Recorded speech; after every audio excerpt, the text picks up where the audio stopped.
The Kansas City Chiefs will face the Jacksonville Jaguars on a Saturday. What that means, what the matchup is, and how this weekend came together right now on Locked On Chiefs. From the land of the free and the home of the Chiefs, this is the Locked On Chiefs podcast. Welcome back, everybody. The wildcard weekend is over. We have the results, and we know what comes next. We're going to go through it all as the Chiefs get ready to face the Jaguars. This week, we're brought to you by our friends over at PrizePicks, and all of our Locked On Chiefs fans have an advantage there. With our code Locked On, you can get in there 2 to 5 players. That creates an entry. That entry can win 10 times its entry amount, as well as 100% bonus with that code Locked On at PrizePicks.com.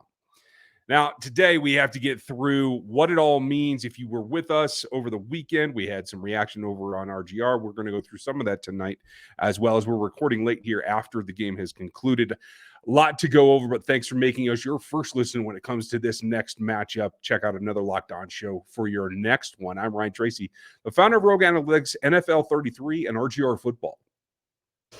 And I'm Chris Clark. Thank you for listening. If you have not already, please go hit the like, subscribe, and notification bell on YouTube, and go leave us a review on iTunes or Spotify. We'd appreciate those. Lots to talk about. I would say that pretty much in all 3 of the AFC games, somebody choked. Yeah. Okay. I think that argument can be fair. I will take away from this weekend the fact that even though there was so much divisiveness about who ought to be placed where and who should be where, none of the top seeds were terribly convincing in this outing. And I think that leaves not just the contrast between the NFC and the AFC, but on this AFC side, just very much that this is a wide open contest. And I think that's really critical when we start to prepare for this next week's game. I would agree with that. I think that the Bills look like they should have probably lost that game if Tua is playing. They did not look like a number 1 seed or a number 2 seed or anything that would resemble the team that we thought that they were going into the season, quite honestly. The Bengals didn't look great against Baltimore, and quite honestly, if Tyler Huntley doesn't fumble that quarterback sneak, I don't know that they win that game. Yeah, really interesting call there as we all just kind of watched that. When you're that far from the goal line, I think that quarterback sneak was ill-advised. I thought it was either a bad decision on his part or a bad call in the huddle. I'm not sure which, to tell you the truth. Yeah, but definitely a bad call on his part going high. Sorry, just want to say that. I mean, and kudos to the Bengals defense. They came up big there, but that is a pretty fluky play that determined what happened here. And I think from the Chiefs' point of view, this brings me back to Bills didn't look convincing. The Bengals didn't look convincing. The Chiefs are getting a couple weapons back this week. They're ready to get tooled up. That with the fact that it was 4 turnovers from Trevor Lawerence early last night, and then he had to come all the way back and a complete breakdown on the Chargers' part. We've seen that happen before. But I think that tells you that this whole field that's remaining for the AFC is on shaky ground, let me put it that way. Now, matchups are matchups, and some teams have an advantage over the Chiefs than others don't. Clearly, we know the Chiefs have lost to 2 of these teams this season. But I feel really good about watching these performances and knowing where the Chiefs are back at home on the couch resting. How do you feel about it? No, I think that's a great call. I think that Buffalo definitely looked like they were probably emotionally drained in some regards, and I wonder how that's going to play into going up against the Bengals again next weekend. I do wonder how that's going to play into that specific game. There's so much emotion going on from them playing from the first time. How's that going to carry over? The Bengals are going to be in a bad spot because we don't know. They lost their starting left tackle. They're down now 3 starting offensive linemen on their line. And I do not remember seeing, did Deion Dawkins come back for the Bills? Because he went out in the game too. So question there. Yeah, I didn't see whether he returned or not. That's a great question. And we'll have to look that up as we are going to go dig through every matchup this week, folks. Matt Derrick will be back. We'll have our Inside Intel series. We have all kinds of stuff coming for you this week. At the end of it, I think some big plays highlighted both. Kudos to Josh Allen for getting down and dirty with a defensive lineman. I give him credit for that. Mitch Morse comes to his rescue. But he started a fight and then ran away. I'm sorry, I can't give him credit for that. Well, hey, I think it takes some fortitude to mix it up there. Whether that I didn't get to see it live, unfortunately. So I like the fact that he's got some fight in him, and I think that's going to carry over. The Chiefs have to guard against that. Like you said, they may be a little bit emotionally drained. Having made it through this, I think the Bills are probably going to give the Bengals all they can next week. I'm not sure how I feel about who's going to lean into it, but we're going to take a step back here on the backside of this and talk about when the Chiefs are playing, what that means, and what we should look forward to that we observe this weekend for the Jacksonville Jaguars, as well as the rest of the playoff. But first, a word from our friends over at PrizePicks, because they're doing daily fantasy sports in a completely new way. You've heard us talk about them before, but if you had gone the more option in this one, I think it was 294.5 for Joe Burrow, you would have come out in a place that probably left you feeling a little bit unsatisfied. That's perfectly fine, but that's what this game is all about. 209 for Joe would not have cut it. And if that was in your entry and you'd taken the less, you'd be in good shape, because that's all you have to do. PrizePicks sets a line. You choose more or less. You put two of those 2 to 5 players together, and that's an entry. And an entry can win you 10 times your entry amount. Plus, they give you 100% when you deposit with our code Locked On. So if you put in 100, you get $100. If you put in 50, you get 50. It is a limit to $100. So you put 500 in there, you're still only getting $100. But that code is Locked On, and it is key to playing daily fantasy sports the way that PrizePicks does it. And that's over at PrizePicks.com. The other thing that you have to do, and this show is sponsored by BetterHelp Therapy Online, is you have to take stock, especially when you have emotional games like this and you want to take a step back and see how you're doing. How can you improve? What do you need to be yourself? And BetterHelp can help you do that. It's whatever the challenge is, whether it's the DeMar Hamlin situation, whether it's overcoming a loss here, a poor performance. Everybody has things that get to them, and they need some help. BetterHelp has connected over 3 million people with licensed therapists. It's convenient, secure, and accessible everywhere, and it's 100% online. Everyone deserves to feel their best, and BetterHelp makes it easier to get started. The world's largest therapy service, again, with millions of people and professionally licensed veterans connected. You can try one out. You can make a switch. It's accessible anywhere. And that makes it easier and simpler to get with a therapist that works with you. There's no waiting rooms. There's no traffic. There's no endless searching for the right therapist. Get unstuck. Get with BetterHelp. You can get 10% off right now by going to BetterHelp.com/lockedon. Our code right there at BetterHelp.com/lockedon. Now, the NFL scheduling department did something interesting as they came out of this ball game, and that is one that Trevor Lawerence has this streak going on Saturdays. It continued this last ball game, and now the Chiefs are going to play at 3:30 on Saturday against Trevor Lawerence and the Jacksonville Jaguars. That is Eastern time, so it's going to be a 3:30 start in KC on Saturday. Does that streak have any validity to you? Does that concern you at all? No, not that streak specifically. I would say what concerns me more than that streak is just Trevor Lawerence playing the way he played in the second half. And you know that Doug Peterson is going to bring out all the stops for this game against the Chiefs. Yeah, this is mentor versus mentee. This is a reunion game. This is what is, and if you go by generations, this is the current elite of the elite, the top quarterback in the league against the guy who's supposed to be the next generational talent after Mahomes. This is back and forth, and I'm really intrigued by it because it takes a team to win. You can't just pit the coaches and the quarterbacks against each other. A scrappy defense in Jacksonville, we saw that. Some timely plays, some guys that had been written off at other franchises that have come back together under Doug Peterson. I think Peterson's probably the central part for me, as much as the quarterback had to correct his play against the wild card opponent. To me, it's more about Doug Peterson knowing Andy Reid, knowing Spags and what that matchup does. Who do you think has the advantage when the Jacksonville Jaguars have the ball? You know, I think that you look at what you're going to see in this game, and I think that Andy Reid knows Doug Peterson as well. I think that's going to play into this. Spags is going to look at what the Chargers were able to do, and I think that that's going to be a big takeaway in this game. The Chargers got an interception because they messed with Trevor Lawrence's thoughts. And what I mean by that is they made him think it was man. It ended up being zone. and it cost them an interception. Mhm. Kansas City has the ability to do that, and I think that they're going to do that.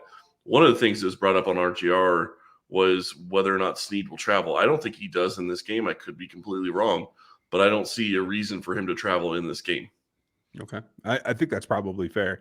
The question is, does that set you up to be more comfortable doing it the next week, depending on who the opponent is, or That's a what great question too. and I go back and forth on it myself. I think the real thing is going to come down to what are Snead and McDuffie comfortable with, because it will be them that is doing the traveling. Watching these games, particularly Jacksonville, do you have concerns about the rookie corners in this particular contest being able to deal with the likes of Kirk, et cetera, trying to catch passes on them? Not as physical as the Bengals, but still, I think, a little bit more formidable than maybe we saw earlier in the year. Yeah, and that could play into it. I'm also curious to see how the refs let them play in this game, because that's something that you saw early in the Charger game. Quite honestly, I'm not so sure that Lawrence's second interception should have been an interception. It sure looked like pass interference to me before the ball even got to the defensive back. So if they let the defensive backs play in this game, I think that favors Kansas City a little bit, because they like to be handsy. They like to have their hands on the guys, and they like to be able to move them around. Yeah, I can't argue with that. I think the real interesting matchup that comes to mind after watching that game and immediately looking at the matchup with Kansas City is Willie Gay and Evan Ingram. Ingram was a big factor in the ball game, continues, I think, to build through the season for them.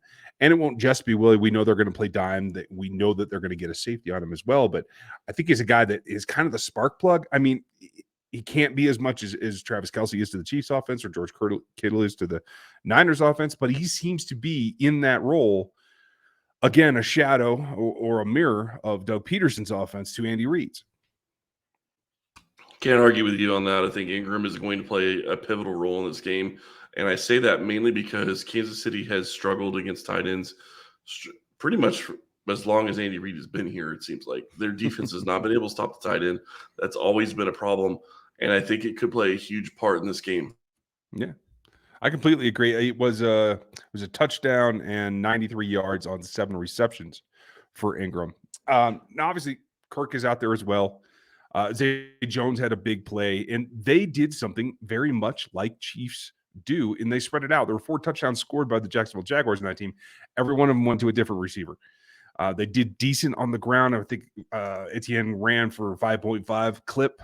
And that's something I think the Chiefs have shown that they can weather. So for me, it really is about the Chiefs defense against the Jaguars passing attack. Is there a bigger matchup for you? I wouldn't say there's a bigger matchup, but I would say that I believe it's probably going to be in the Chiefs' minds what happened the last time they played the Jaguars. And what I mean by that is the Jaguars went headhunting a little bit. And I think that that's going to be something that's going to be on the minds of the offensive players, specifically MVS and Juju, because it affected both of them. Yeah, I can agree with that. I think when we flip it over and look at the Chiefs defense going against them, we'll probably talk about that on the backside of this, because I think there's a couple of wrinkles that we have to really be considerate of. But I want to tell you about our friends over at Pro Football GM. You guys, if you haven't checked this out, you need to go check this site out. This is phenomenal. I really enjoy playing this game. If you've ever dreamed of becoming an NFL GM and managing your own football franchise, well, your dream can come true, and this is the game. It is definitely for you. Manage every strategic aspect of your team, play through the season, and lead your team to glory. You're responsible for hiring the right coaches and coordinators, trading players, making draft picks, navigating your franchise through free agency and the draft, and all the ups and downs of a season. All this in a challenging and realistic game world. Ultimate Football GM is completely free and playable offline. Play on the go as you want and when you want to. You really need to go check this game out. I really enjoyed playing it. I played 25 full seasons, which is what you do for a franchise, and actually ended up winning the Super Bowl or two. So really enjoyed that part of it as well. Locked On Chiefs show listeners will get a 100% free boost to their franchise when using promo code Locked On, all caps, in the game store. That's Locked On in all caps. So make sure to check it out today. To download the game, just visit ultimate-gm.com or look it up in the App Store. That's ultimate-gm.com. Ultimate Football GM. Start your dynasty today. I want a dynasty. I'm just going to say that out loud. And I think Chris Jones does too. And after the season that he's had, when you take a look at the way that the Jacksonville Jaguars defended themselves the other night, it was a 2-sack night for the Los Angeles Chargers. They'd have Khalil Mack and Joey Bosa. I think that says something in particular, to tell you the truth. And the difference is that is a front that I think holds up well against the run, but they don't have a ton of contributors in terms of getting to the quarterback. It really is the two-headed monster. Yet we've seen in Kansas City that it's been a process of a front as a whole, as a 4-man, as a 5-man rush that start to get home. I think they can tax the offensive line of the Jacksonville Jaguars better with 4 guys that can get home, especially when they go to the NASCAR package. I think that's going to be featured all day. I think it has to be. How do you like that particular matchup in making Trevor Lawerence uncomfortable? I almost said Joey Lawrence. Well, it kind of looks similar a little bit. Funny enough, I think that Frank Clark the Shark is back for the playoffs. He says he's back for the playoffs. He was playing better in the second half of the season than he played in the first half. I do think he's going to be a guy that's going to get some push in the playoffs, I guess I'll put it that way. The NASCAR package is going to be a lot of fun. I think Chris Jones, Mike Dana has been a guy that's been in there. Karlaftis has continued to get home. Clark has been getting home. Dunlop has been getting home. They have a lot of guys they can rotate through, and I think that's going to be something that's going to work to Kansas City's advantage. Yeah, I agree with you. I think it's hard to tell just from one ball game. When you look at that, it was Tyler Shatley that gave up the pressure for the Jaguars. He's a left guard. He lines up over Chris Jones. We can anticipate that there's going to be pressure coming from that directions, but it's got to be more than that. It's got to be able to attack and be uber aggressive. I think we've all felt like there's been some holding back going on, certainly on the offensive side. But do you feel that we're going to see Spags, knowing that this is still a young quarterback, maybe not a rookie quarterback, but honestly, for all intents and purposes, he might as well be. Do you think that dials up the pressure, that he's more aggressive with how many blitzes he sends and honestly where he sends them from?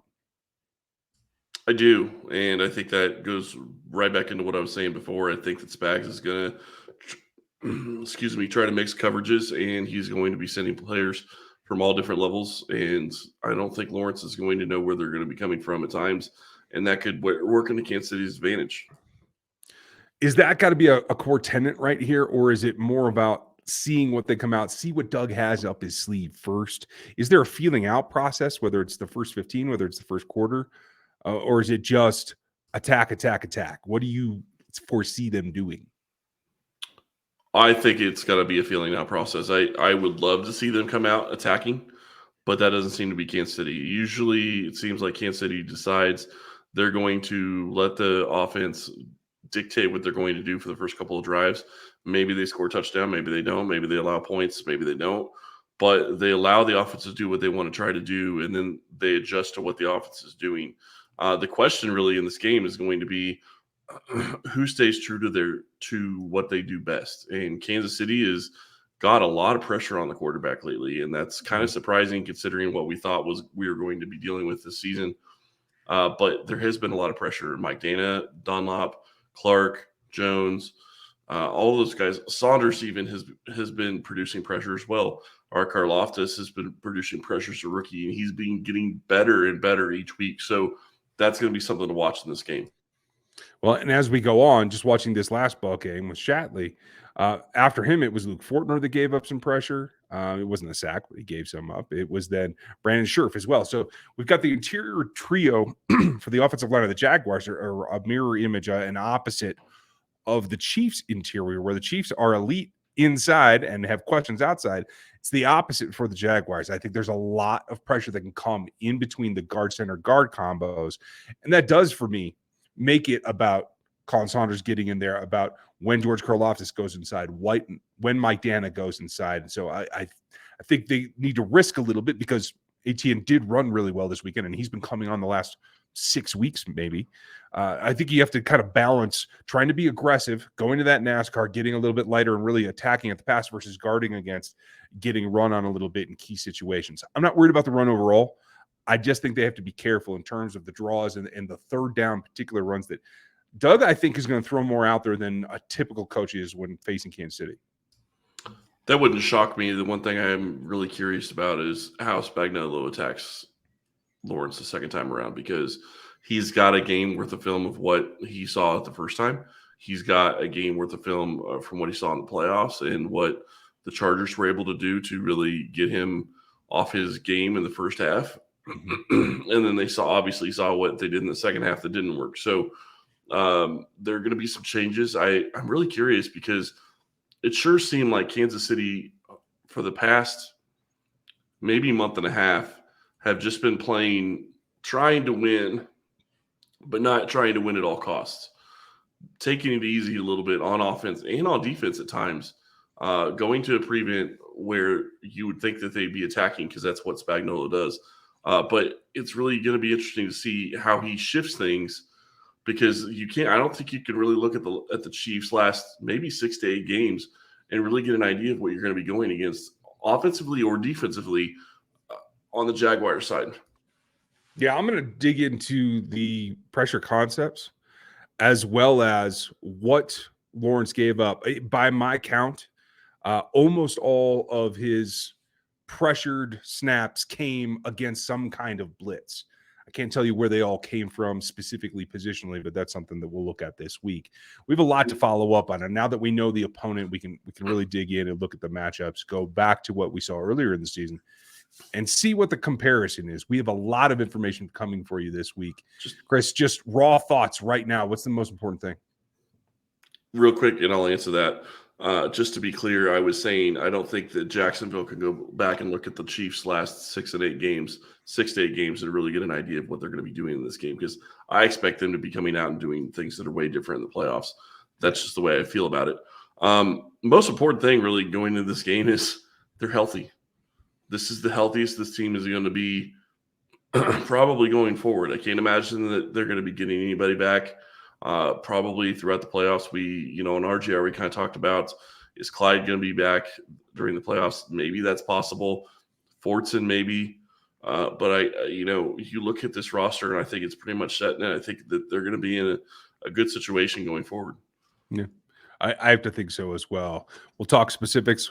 We'll eventually drift over to the other ball game that's coming this week as well. I just want to say one other thing.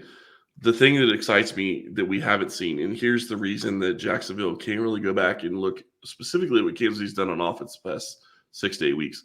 Hardman and Tony still have not played together. Mm-hmm. That's a big deal. It is. That's a huge deal. It changes Andy Reid has always made you defend every blade of grass.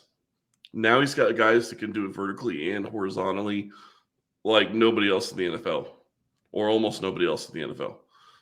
So that's going to be something that's going to be interesting to watch. I do think that this is going to be a fun game, and I do think that Kansas City is going to come out firing. The one thing I will say, if Andy learned anything this weekend, it needs to be that it doesn't matter if you're up 3 scores, 4 scores. Foot on gas pedal. Keep your foot on the gas. And with Pacheco running the ball the way he is, it doesn't necessarily mean you have to pass 80-20 or 70-30. You could still run the ball a little bit more, but you need to make sure it's not between the tackles just being plays trying to run clock. Yeah. You still have to be aggressive with it, whatever you do.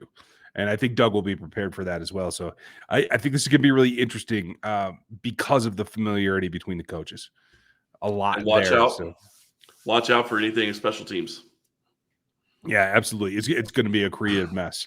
Folks, we're going to give you all of our thoughts. We're going to break things down from this game as well as the coming game. Maybe you can take a peek later in the week about what else is going on in these playoffs because we're getting down in the nitty-gritty now. 4 teams remain in the AFC.